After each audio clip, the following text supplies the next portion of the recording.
தென்னாடுடைய சிவனே போற்றி எந்நாட்டவருக்கும் இறைவா போற்றி. அனைவருக்கும் வணக்கம். இந்த காணொளியில் இந்த 8ஆம் நாள் துக்கம் என்று சொல்கிறாங்களே, 8ஆம் துக்கம் என்று சொல்கின்றார்களே, அதை பற்றி தான் சிந்திக்க போகிறோம். எதற்காக அந்த 8ஆம் துக்கம் செய்யப்படுகின்றது அப்படிங்கிறது தான் பார்க்க போகிறோம். அதில் 2 அடிப்படையான செய்தி சிந்திக்க போகிறோம்.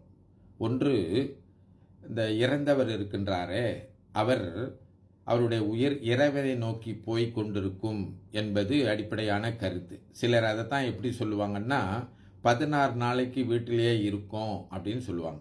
இந்த வீட்டிலேயே இருக்கோங்கிறது என்னன்னா, வீட்டு உலகத்திற்கு போகாமல் இந்த உலகியலுக்குள்ளேயே இன்னும் சுற்றி கொண்டிருப்பதாக ஒரு நம்பிக்கை தான். இப்படி சுற்றி கொண்டிருக்கா இல்லையான்னு யாருக்கும் தெரியாது. அப்போது நாம் ஒரு நம்பிக்கையில் என்ன சொல்கிறோம்னா, இறந்து போனவர் இறைவன் திருவடிக்கு போக வேண்டும் என்று தொடர்ந்து ஒரு 16 நாட்களுக்கு அந்த இறந்த உயிருக்கு நாம் நினைவூட்டுகின்றோம்.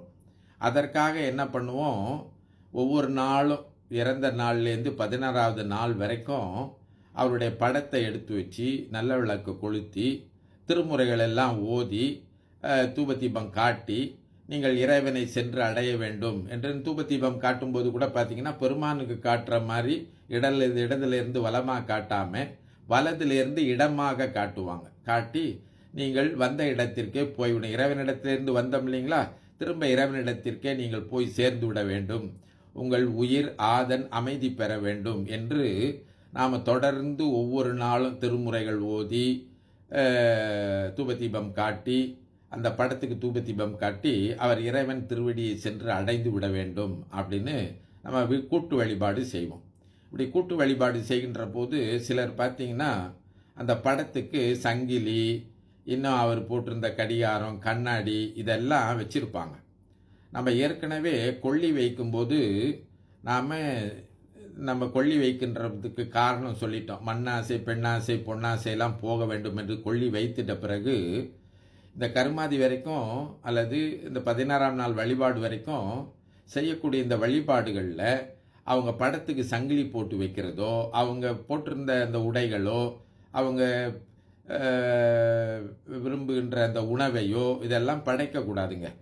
ஏன்னா நம்ம இறப்பிலேயே அதெல்லாம் அவங்க விட்டுட்டு இறைவன் திருவடிக்கு போக வேண்டும் என்று சொல்லிவிட்டு மறுபடியும் நாம் இந்த படத்துக்கு சங்கிலி போட்டிருக்கிறது, அவங்க அணிந்திருந்த கண்ணாடி வைக்கிறது, அவங்க போட்டிருந்த கடிகாரத்தை வைக்கிறது, இப்படி அவர்களுக்கு பிடித்தமானவற்றையெல்லாம் அது வைக்கக்கூடாது. அது வைத்தால் போகின்ற உயிருக்கு மறுபடியும் உலகப்பற்று ஏற்படும் என்கின்ற ஒரு நம்பிக்கை தான் இல்லையா. அதனால் அதை தவிர்த்து விடுவது என்று சொல்கின்றார்கள்.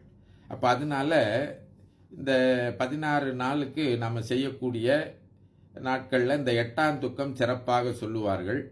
அந்த 8ஆம் துக்கத்தில் அந்த நாளும் சரி, அதற்கு அடுத்த நாட்களும் சரி, இது போன்ற தவறுகளை நாம் செய்யக்கூடாது. அப்போ செய்யக்கூடியது என்ன என்று சொன்னால், கூட்டு வழிபாடு வீட்டில் செய்ய வேண்டும் சொல்லி, அது 1வது கருத்து. 2வது கருத்து என்ன அப்படின்னு பார்த்தீங்கன்னா, இந்த இறந்து போன பிறகு அந்த இறந்தவர் வீட்டில் ஒரு அமைதி ஏற்படும். அமைதி அப்படின்னு சொன்னால், வீடு வெறிச்சோடி கிடக்கிற மாதிரி தோன்றும், தனிமை ஏற்படும். சில வீடுகளில் பார்த்திங்கன்னா, இறப்புக்கு வந்தவங்களால் நாம் போயிடுவோம். சில வீடுகளில் பிள்ளைகள் கூட இருக்க மாட்டாங்க, மனைவி மட்டும் இருப்பாங்க, இல்லை கணவர் மட்டும் இருப்பார். ஒரு சிலர் மட்டும் அவங்களுக்கு துணையாக இருப்பாங்க. அப்போ ஒரு தனிமை அல்லது ஒரு வெற்று ஏற்படும். அப்போ அது இன்னும் துன்பத்தை அதிகரிக்கும், துன்பத்தை கூட்டும். அப்போது நாம் அவங்கள அப்படியே விட்டுறாமல், இந்த இறப்புக்கு பிறகு அவங்கள தனியாக விட்டுறாமல், நாம் இந்த 8ஆம் நாள் உறவினர்கள் எல்லாம் வீட்டுக்கு வருவாங்க. உறவினர்கள் அவங்கள நாம் அந்த துக்கத்திலிருந்து மீட்டெடுப்பதற்காக நலம் விசாரிக்கிறது, எப்படி இருக்கீங்க அப்படின்னு நாம் அவங்கள ஓரளவு தேற்றுவது, மகிழ்ச்சிப்படுத்துவது என்பதற்காகத்தான் 8ஆம் துக்கம் வைத்திருக்காங்க. சிலர் பார்த்திங்கன்னா 8ஆம் துக்கத்துக்கு மறுபடியும் அழுவாங்க. அப்படி அழுவக்கூடாது. நாம் 8ஆம் துக்கம் வச்சிருக்கிறதே என்னன்னா, அந்த துக்கத்தை போக்குவதற்காகத்தான். 8வது நாள் போய் மறுபடியும் துக்கத்தை உண்டாக்குவது என்பது தவறு. அவங்களுடைய துக்கத்தை போக்குவதற்கு தான் 8ஆம் நாள் துக்கம் என்று வைத்திருக்கின்றார்கள். 8ஆம் துக்கம்ங்கிறது. அப்போது இந்த இறந்து போனவரை எண்ணி அவங்க வருந்தி கொண்டிருக்கிற வேளையில் நாம் போய் இன்னும் 8வது நாள் உட்காந்துக்கிட்டு மறுபடியும் அவங்கள அதை நினைவூட்டி துன்பப்படுத்தி மறுபடியும் அழுது கொண்டு கட்டி கொண்டு ஒப்பாரி வைத்து கொண்டெல்லாம் இருக்கக்கூடாது. அது ரொம்ப தவறு. அதற்கு மேலே இந்த இறந்து போன சூழலில் நீங்கள் பார்த்தீங்கன்னா அவங்களுக்கு உணவு உண்றதுக்கு சரியாக வராது, தூக்கம் இல்லாமல் இருக்கும், பறி கொடுத்துட்டு இருக்காங்க இல்லைங்களா அன்பானவர்களை. அதனால் இந்த உறவினர்கள் என்ன செய்வாங்க, உணவு சமைச்சிக்கிட்டு போவாங்க.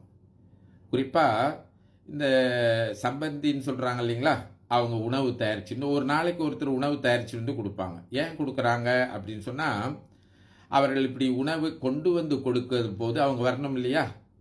அப்படி வர்றதுனால இப்போ பார்த்தீங்கன்னா சில பேர் என்ன செய்கிறாங்க, இப்போ உணவை யாருக்கிட்டையாவது சொல்லி அனுப்பி வச்சிடறாங்க. இந்த கிராப்பு அப்படி இப்படின்னு அனுப்பி வச்சுட்டு உணவு மட்டும் வருது, அவங்க வர்றதில்ல. அப்படி இல்லைங்க. அது ஒவ்வொரு நாளும் யாராவது போய் அவர்களுக்கு ஆறுதல் சொல்லி அவர்களிடத்தில் கலந்து பேசி அவங்களுடைய துக்கத்தை நம்ம மற்றவங்க யாராவது வந்து நம்மகிட்ட பேசினா நம்ம கொஞ்சம் பாரம் குறைஞ்ச மாதிரி இருக்கும் தானே. அதுக்காகத்தான் அவங்க என்ன பண்ணிச்சிருக்காங்க, ஒவ்வொரு நாளும் யாராவது உணவு சமைச்சு எடுத்துகிட்டு போகணுன்னு வாங்க. அவங்க சமைக்கிறதுக்கோ சாப்பிட்றதுக்கோ அதுக்கெல்லாம் அவங்களுக்கு துன்பமாக இருக்கும்.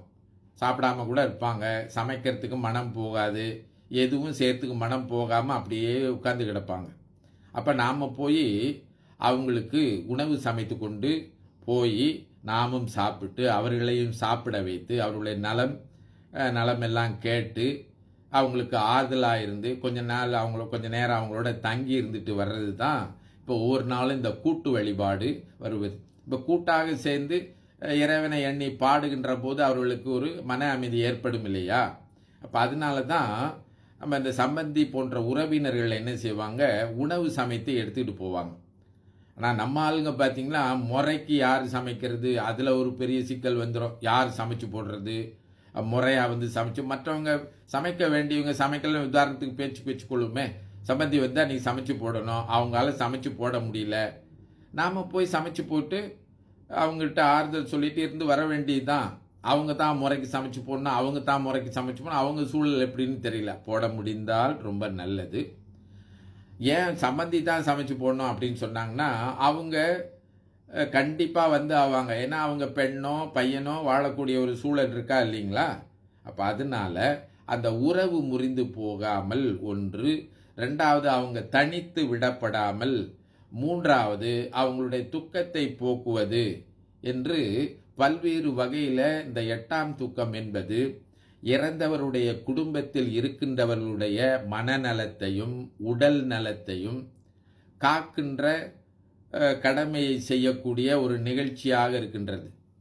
அப்போ அதனால நம்ம வந்து இந்த 8ஆம் தூக்கத்தில் சோறு ஆக்கி போடுறது மட்டும்தான் நம்ம ஆளுங்க குறிக்கோளாக கொண்டிருப்பாங்க. அவங்களுக்கு போய் ஒரு ஆறுதல் சொல்லணும் இல்லைங்களா, மனக்கவலை விடுங்க அப்படின்னு சொல்லணும், அவங்களுக்கு இன்னும் நாம் தெம்பை கொடுக்கணும், நல்ல சொற்களை சொல்லணும், அவங்கள ஊக்கப்படுத்தணும். இப்படிங்கிறதுலாம் 8ஆம் தூக்கத்தில் ரொம்ப முதன்மையானது. நம்ம அவங்க சாப்பாட்டில் மட்டும்தான் கருத்தாக இருப்பாங்க. துக்க சோறு ஆக்கி போட்டுட்டீங்களா, துக்க சோறு ஆக்கி போட்டிங்களா. சோறு ஆக்கிறது ஒரு பகுதி தான். அந்த சோறை கொண்டு போய் கொடுப்பதன் வழியாக அவங்களுக்கு அந்த இறப்பை எப்படி ஈடு கட்டுவதற்கு நாம் துணையாக இருக்கலாம் என்பதை தான், ஆறுதலாக இருக்கலாம் என்பதை தான் 8ஆம் தூக்கத்தில் சொல்லி வச்சுருக்காங்க. அப்போது நாம் கருத்தில் கொள்ளணும், 8ஆம் தூக்கங்கிறது மறுபடியும் துக்கத்தை மேம்படுத்தி மறுபடியும் அவர்களை துக்கத்துக்கு உள்ளாக்குறது இல்லை. இப்போ போகிற நாம் நமக்கு துக்கமாக இருந்தாலும் நம்ம துக்கத்தை மறைத்து கொண்டு அங்கே இருக்கின்றவர்கள் இன்னும் கூடுதலான துக்கத்தில் இருக்காங்க இல்லைங்களா, அவங்களுக்கு போய் ஆறுதல் சொல்லி அவங்கள தேற்றி அவங்களுக்கு கூடுமான அளவு உற்சாகத்தை கொடுத்து, கவலைப்படாதீங்க, என்ன பண்ணுறது, எல்லாம் இறைவன் பார்த்து கொள்வார் அப்படிங்கிற ஆறுதல் சொற்களை சொல்லி அவர்களுக்கு துணையாக இருந்து, ஒரு பேச்சு துணைக்கு கூட ஆள் இல்லாத சூழ்நிலை சில பேர் இருப்பாங்க, ஒரு பேச்சு துணைக்கு இருந்து கூட்டாக சேர்ந்து இறைவனை வழிபட்டு அவங்களுக்கு நாம் பக்க துணையாக இருக்க வேண்டும் என்பது தான் 8ஆம் தூக்கம். எனவே இந்த 8ஆம் தூக்கங்கிறது இந்த அடிப்படையில் தான் செய்யப்படுகின்றது. இதற்கு பிறகாவது நாம் இந்த இறந்த வீட்டுக்கு போய் மறுபடியும் துக்கத்தை மேம்படுத்தாமல் அவருடைய துக்கத்தை போக்குவதற்கு என்ன செய்ய வேண்டும் என்று சிந்திப்பது சாலச் சிறந்தது என்று சொல்லி இந்த அளவிலே நிறைவு செய்கின்றேன். தென்னாடுடைய சிவனே போற்றி, எந்நாட்டவர்க்கும் இறைவா போற்றி.